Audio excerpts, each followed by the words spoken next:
Azad Urdu university ఏదైతే ఉందో, ఒక ప్రతిష్టాత్మకమైనటువంటి సెంట్రల్ యూనివర్సిటీ భూమి ఉందో, దాంట్లో ఉపయోగంలో లేవు అన్నటువంటి ఒక నెపంతో వాళ్ళ 50 ఎకరాల భూమిని ప్రభుత్వం మాకు ఇచ్చేయండి అని చెప్పని వాళ్ళ కలెక్టర్ ద్వారా నోటీస్ ఇప్పించేసి ఆ భూమిని దండుకొని దాని ద్వారా టీజీఐసిసి కట్టబెట్టి తద్వారా మళ్ళీ రియల్ ఎస్టేట్ ప్లాట్లు చేసి దందాలకు పాల్పడాలని చెప్పని రియల్ ఎస్టేట్ మాఫియా లెక్క ఇవాళ ఒక విద్యాశాఖ మంత్రిగా ఉండి విశ్వవిద్యాలయాన్ని సర్వనాయం చేసే ప్రయత్నం చేస్తూ ఉన్నారు. ఐఎస్బికి కూడా నోటీసులు ఇచ్చిండ్రట, అది బయటికి పడతలేరు. ఎందుకంటే సోషల్ మీడియాలో పెద్ద ఎత్తున మనుకు వ్యతిరేకంగా వార్తలు రావడంతో, ప్రజల నిరసన రావడంతో వాళ్ళ ఐఎస్బి నోటీస్ బయటికి రావట్లేదు. ఐఎస్బి భూములపైన కన్ను, మను భూములపైన కన్ను, హెచ్సియు భూములపైన కన్ను, లగచర్ల భూములపైన కన్ను, తర్వాత హిల్ట్ భూములపైన కన్ను, అగ్రికల్చర్ యూనివర్సిటీ భూములపైన కన్ను. నువ్వు పరిపాలన చేయడానికి వచ్చినావా, రియల్ ఎస్టేట్ దందా చేయడానికి వచ్చినావా? ముఖ్యమంత్రి గారు సమాధానం చెప్పమని కోరుతా ఉన్నాను. ఇది ఎక్కడ న్యాయం చెప్పండి? ఇక్కడ ఉన్నటువంటి వాళ్ళందరం కూడా, వీరు కాకతీయ యూనివర్సిటీలో విద్యార్థి ఉద్యమ నాయకుడు, వీరు ఉస్మానియా యూనివర్సిటీలో విద్యార్థి ఉద్యమ నాయకుడు. ఒక విశ్వవిద్యాలయం అనేటువంటిది not only for today's generation, భవిష్యత్ తరాల కోసం, వందల సంవత్సరాల విద్యార్థుల కోసం, తల్లిదండ్రుల కోసం, భవిష్యత్ దేశం కోసం, భవిష్యత్ రాష్ట్రం కోసం నిర్మితమైనటువంటి ఒక పవిత్రమైనటువంటి విద్యా సంస్థలవి. అటువంటి విద్యా సంస్థలని ఇవాళ దుర్మార్గమైనటువంటి రీతిలో ఇవాళ భూములను కబ్జా చేసి రియల్ ఎస్టేట్ దందాలకు పాల్పడి, నీకు చేత కాకపోతే గద్దె దిగిపోవా? భూములు అమ్మి నువ్వు ముఖ్యమంత్రి పదవి వెలగబెట్టాల్సిన కర్మ ఏం లేదు. ఎవరికి ముఖ్యమంత్రి పదవి ఇచ్చినా కానీ నీకంటే మంచిగా వెలగబెడతారు. చేత కాకపోతే దిగిపో, నీ కేబినెట్ మంత్రులు ఇంకోటి ఉంటే నడుపుతారు. నీకు పరిపాలనా చేత కాదు, మంచి పాలసీలు తయారు చేయరాదు, సంపద సృష్టించరాదు, ఇచ్చిన వాగ్దానాలు అమలు చేయలేదు, భూములను మాత్రం అమ్మకదొబ్బాలని ప్రయత్నం చేస్తాను. ఎవరు జాగిరిది? ఎవరు జాగీరు? నువ్వు తోటమాలి లాంటివాడి మాత్రమే, 5 ఏళ్ల తోటమాలి లాంటివాడి మాత్రమే. 2 ఏళ్ళు అయిపోయినాయి. నువ్వేదో మొత్తం గుత్తేదారైనట్టు, తెలంగాణ అంతా నీ తాత జాగీర్ అయినట్టు ఎక్కడ పడితే అక్కడ అమ్ముకునేటువంటి ఔచిత్యం రేవంత్ రెడ్డి నీకు ఎక్కడిది? నీ ప్రభుత్వానికి ఎక్కడిది? నీ క్యాబినెట్కి ఎక్కడిది? ఇది క్యాబినెట్లో చర్చించినవా? మను భూములు కావాలా అని చెప్పని క్యాబినెట్లో చర్చించినవా? 400 ఎకరాలు కావాలా హెచ్యు భూములు అని చెప్పని మన్మాని నడుస్తా ఉందా ఇక్కడేమన్నా? నీ ఇష్టం వచ్చినట్టు భూములు అమ్ముకోదొబ్బుతాను. నువ్వు ఓన్లీ తోటమాలి మాత్రమే. తోటమాలి ఒక తోటకెట్లనో నువ్వు కూడా అట్లే రాష్ట్రానికి. ఇది ప్రజల సొమ్ము. ప్రజల సొమ్మును ప్రజలకు సంబంధం లేకుండా, ప్రజలతో చర్చించకుండా విద్యా సంస్థలకు సంబంధించిన ఒక భూములను అమ్మకదొబ్బేటువంటి ఒక దుర్మార్గమైన వైఖరి ఎక్కడిది అని చెప్పి నేను అడుగుతా ఉన్నాను. మౌలానా ఆజాద్ నేషనల్ ఉర్దూ యూనివర్సిటీ ఒక హిస్టారికల్ యూనివర్సిటీ, ఓ హిస్టారికల్ యూనివర్సిటీ. ఇది పెద్ద ఆయన ఫాదర్ ఆఫ్ ఇండియన్ ఎడ్యుకేషన్ అని చెప్పని అంటాం మనం ఆయన. మౌలానా అబుల్ కలాం ఆజాద్ ఆయన పేరు మీద, అబుల్ కలాం ఆజాద్ ఆయన పేరు మీద పెట్టినట్టు ఒక విశ్వవిద్యాలయం ఇది. ఆనాడు 500 ఎకరాలు కావాలని చెప్పని పార్లమెంట్ యాక్ట్ ద్వారా ఈ యొక్క యూనివర్సిటీని ఏర్పరిస్తే, సరే కారణాలు ఏమైనా 200 ఎకరాలు ఇచ్చిండ్రు. ఆ ఉన్న 200 ఎకరాలు 50 ఎకరాలు ఈ రియల్ ఎస్టేట్ మాఫియా కొట్టేయాలని చూస్తూ ఉంది. ఇది ఎక్కడ న్యాయం అయితే చెప్పండి? యూనివర్సిటీస్కు ఎందుకు కావాలా ల్యాండ్?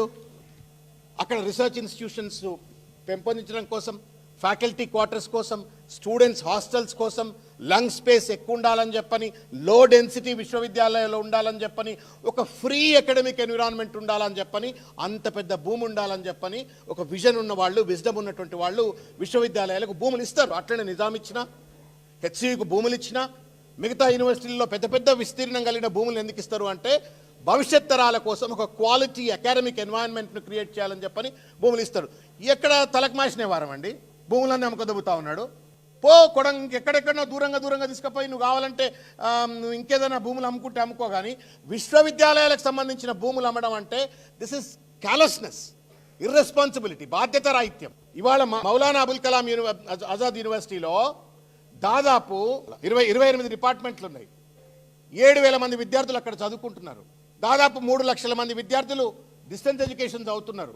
అక్కడ ఫ్యాకల్టీ క్వార్టర్స్ ఉన్నాయి, స్టూడెంట్ హాస్టల్స్ ఉన్నాయి. ఉర్దూ యూనివర్సిటీ. పొద్దున్న లేస్తే ముస్లింల ఓట్లు కావాలా, మేము సెక్యులర్, మేమే తరఫ్దారులం అని చెప్పని నాటకాలు ఆడతాడు రేవంత్ రెడ్డి గారు, లేకపోతే ప్రభుత్వ పెద్దలు. మరి అలా మొత్తం సౌత్ ఇండియాలో ఉన్నటువంటి ఏకైక Urdu university is Maulana Azad university. దాన్ని నాశనం చేయాలని ప్రయత్నం చేస్తా ఉన్నావు. ఆ 50 ఎకరాల అన్యూటిలైజ్డ్ ప్లేస్ ఏదైతే రేవంత్ రెడ్డి గారు భావిస్తూ ముద్ర వేసి గద్దలెక్క తన్నుకపోవాలని ప్రయత్నం చేస్తున్న ఆ భూమి ఏదైతే ఉందో, ఆ భూమి మెడికల్ అండ్ నర్సింగ్ కాలేజెస్ కట్టాలని చెప్పని, తర్వాత మను లా కాలేజ్ ఒక నేషనల్ లా కాలేజ్ కట్టాలని చెప్పని, అదేవిధంగా ఉమెన్స్ హాస్టల్స్ కట్టాలని చెప్పని పెద్ద ఎత్తున ప్లాన్ చేసుకొని పెట్టుకున్నారు. నిధులు లేవు. చేతనైతే నిధులు ఇవ్వా, 1000 కోట్లు ఇస్తే వాళ్ళు మంచి లా ఇంటర్నేషనల్ ఉర్దూ లా యూనివర్సిటీ కడతారు. మెడికల్ కాలేజ్ కడతారు, నర్సింగ్ కాలేజ్ కడతారు. అట్లా నువ్వు విద్యను ప్రమోట్ చేయమంటే భూములు దొబ్బకపోయి నువ్వు మందికి కట్టబెట్టాలంటే ఇంత పెద్దగా పైల్వాన్ మనకే కావాలి నా ముఖ్యమంత్రిగా. ఈ సిపాయి లేకపోతే ఇక ప్రభుత్వం నడవదా? ఇక ఇది దోకా కాదా? ఇది మోసం కాదా? ఇది దగా కాదా? విశ్వవిద్యాలయాల మీద ఎడ్యుకేషన్ మంత్రి అయ్యండి భూములు దొబ్బినోడిని నేను జీవితంలో చూడలేదండి. చరిత్ర క్షమించదు రేవంత్ రెడ్డి గారు. మేము సరస్వతి తల్లితో ఆటాడుతున్నావు బిడ్డను. ఈ భూములు దొబ్బకపోయి వాళ్ళపైన బుల్డోజర్లు నడిపించి పిల్లలపైన కేసులు పెట్టి అదిరిచ్చి బెదిరించి నువ్వేదో రాజ్యం వెళ్తున్నా అనుకుంటున్నావు. కానీ ఇది దుర్మార్గమైనటువంటి రియల్ ఎస్టేట్ మాఫియా లెక్క వ్యవహరిస్తూ ఉన్నావు. తగిన మూల్యం తప్పనిసరిగా చెల్లించుకోక తప్పదు అని చెప్పని ఈ సందర్భంగా నేను తెలియజేస్తూ వీఆర్ మేకింగ్ ఎ డిమాండ్. మేము డిమాండ్ చేస్తా ఉన్నాం ఈ ప్రభుత్వానికి వెంటనే ఆ షోకాజ్ నోటీస్ ఏదైతే మీరు ఇచ్చినారో నంబర్ LC 1298/2024 15/12/25 హైదరాబాద్ జిల్లా కలెక్టర్ ఏదైతే నోటీస్ ఇచ్చినారో 50 ఎకరాల భూమిని కబ్జా చేయాలని చెప్పని ఈ నోటీస్ను దయచేసి విత్డ్రా చేసుకోండి అని చెప్పని కోరుతా ఉన్నాను. మీకు ఏమైనా మానవత్వం ఉంటే, సిగ్గుశరం ఉంటే, మీరు నిజంగానే కనుక విద్యాశాఖ మంత్రి అయినట్టయితే మీ పైన కనుక విద్యను కాపాడి విద్యా వ్యవస్థను కాపాడి భవిష్యత్ తరాల కోసం విశ్వవిద్యాలయాలను కాపాడేందుకు చిత్తశుద్ధి కనుక రేవంత్ రెడ్డికి ఏమాత్రమైనా ఉంటే నిజంగానే మౌలానా అబుల్ కలాం ఆజాద్ వారసుడు ఆయన పెద్ద కాంగ్రెస్ లీడర్ ఆయన వారసుడు అయినట్టయితే దయచేసి ఈ నోటీస్ను వెంటనే విత్డ్రా చేసుకోవాలని చెప్పని కోరుతా ఉన్నాం.